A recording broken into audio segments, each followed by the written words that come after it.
బులెటిన్లో breaking news. Meerpet మహిళా హత్య కేసులో సంచలన విషయాలు వెలుగులోకి వస్తున్నాయి. హత్యకు ముందు నిందితుడు పలు క్రైమ్ సిరీస్లు చూసినట్లు గుర్తించారు.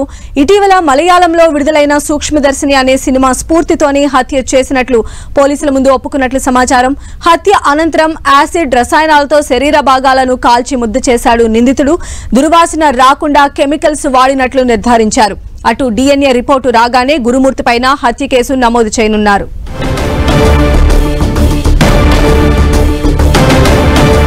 ఈ ఘటనకు సంబంధించిన మరింత సమాచారం మా ప్రతినిధి సునీల్ మనకు అందిస్తారు. సునీల్,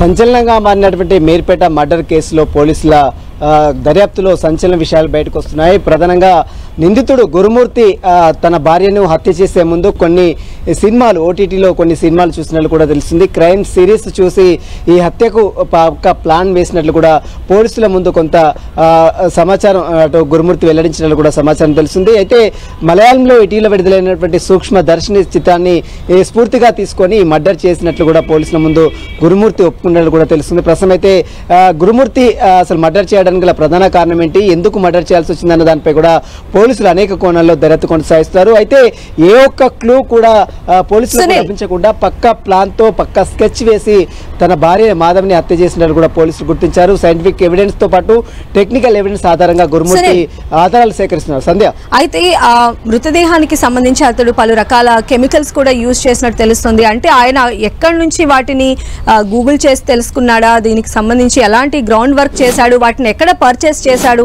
ఇలాంటి విషయాలు ఏమన్నా వెల్లడించారా పోలీసులు? ఎస్, గురుమూర్తి క్యాజువల్ గానే అతను ఆర్మీ ఆఫీసర్ గా పనిచేశాడు. అతనికి పూర్తి అనుభవం ఉంది. ఇటీవల కాలంలో అతను ఒక DRDOలో ఒక ప్రైవేట్ సెక్యూరిటీ ఏజెంట్ ఆఫీసర్ గా పనిచేస్తున్నారు. దీంతో పాటు క్రైమ్ సీన్స్ గూగుల్లో కొన్ని సెర్చ్ చేసి ఈ యొక్క బాడీస్ ని ఏ విధంగా డైవర్ట్ చేయాలి, ఏ విధంగా దీన్ని లేకుండా చేయాలనే దానిపై కూడా గూగుల్ సెర్చ్ చేసి కొన్ని కెమికల్స్ ని, అంటే దుర్వాసన రాకుండా స్ప్రేని కెమికల్స్ ని వాడారు. ఆ తర్వాత బాడీని మొత్తం కూడా ముద్దలు చేసి ఎవరికి కనపడకుండా చాలా సుదూర ప్రాంతంలో ఒక చెరువులో, అంటే మళ్ళీ బయటికి రాకుండా ఒక చెరువులో కూడా పడేసినట్లు కూడా పోలీసులు ఎవిడెన్స్ కలెక్ట్ చేశారు. అయితే గురుమూర్తి చేతికి కొంత కాలిన గాయం కూడా లభించడం జరిగింది. అయితే మొత్తం తల వెంట్రుకలు కావచ్చు, మన వైపు శరీర భాగాలు కూడా కొన్ని భాగాలని తగలబెట్టినట్టు కూడా తెలుస్తుంది. ఆ భాగాలకు సంబంధించిన మెటీరియల్స్ ని కూడా పోలీసులు కొన్ని కలెక్ట్ చేశారు. DNA రిపోర్ట్ పంపించారు. ఆ DNA రిపోర్ట్ వచ్చిన తర్వాత ఆ మర్డర్ కేసుగా పోలీసులు నమోదు చేసే అవకాశం. ఇప్పటివరకైతే కేవలం మిస్సింగ్ కేసు మాత్రమే పోలీసులు దర్యాప్తు చేస్తున్నారు. ఆ తర్వాత ఇది మర్డర్ కేసు, తర్వాత ఎవిడెన్స్ ట్యాంపరింగ్ కేసు మొత్తం కూడా ఈ రోజు జత చేసిన తర్వాత అతన్ని కోర్టులో కూడా ప్రొడ్యూస్ చేసే అవకాశం. సంధ్య, సునీల్, అయితే గురుమూర్తి ఒక్కడే ఇందులో ఇన్వాల్వ్ అయి ఉన్నారా, ఇతనికి ఎవరైనా సహకరించారా? గతంలో వీరిద్దరి మధ్య గొడవలు ఉన్న టైంలో అంటే ఎలాంటి కీలక విషయాలు సేకరించారు, అటు కుటుంబ సభ్యుల నుంచి కావచ్చు, గురుమూర్తి సన్నిహితుల దగ్గర నుంచి కావచ్చు?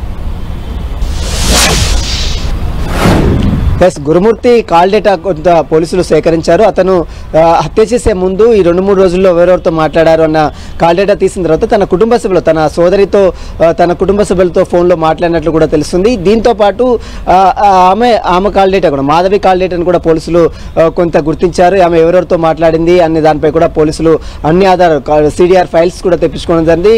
గురుమూర్తి మాత్రం కేవలం ఒక్కడు మాత్రమే ఈ దారుణానికి పాల్పడినట్లు పోలీసులు అయితే ప్రాథమికంగా కొన్ని ఎవిడెన్స్ కలెక్ట్ చేశారు.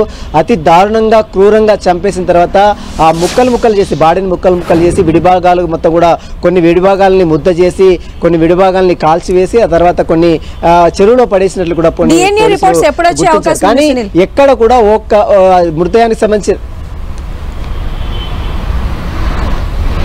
ప్రస్తుతం అయితే ఈరోజు సాయంత్రం వరకు DNA రిపోర్ట్ వచ్చే అవకాశం ఉంది. DNA రిపోర్ట్ వచ్చిన తర్వాత ఇప్పటివరకైతే కేవలం మిస్సింగ్ కేసు మాత్రమే, మాధవి మిస్సింగ్ కేసు మాత్రమే పోలీసులు నమోదు చేస్తారు. ఆ మిస్సింగ్ కేసు ఆధారంగానే పోలీసులు దర్యాప్తు చేసిన తర్వాత ఇది మర్డర్ కేసుగా మలిచింది. ఆ తర్వాత ఎవిడెన్స్ కూడా లేకుండా చేసిన నేపథ్యంలో ఎవిడెన్స్ ట్యాంపరింగ్ కేసు కూడా ఈరోజు జత చేసిన తర్వాత అతని కోర్టులో కూడా ప్రొడ్యూస్ చేసే అవకాశం ఉంది.